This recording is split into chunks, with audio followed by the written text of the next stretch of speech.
In this video, I want to show you how you can add Lightbox to your Wix account.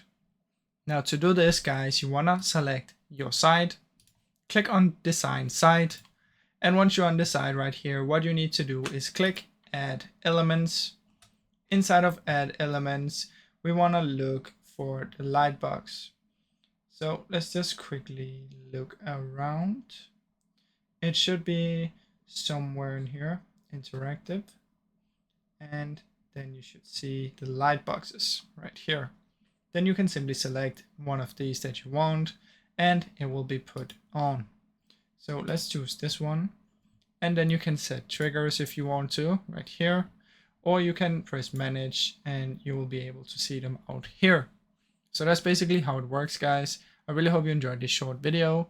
If you did, please leave a like and subscribe, as it helps me out a ton. Thank you so much for watching.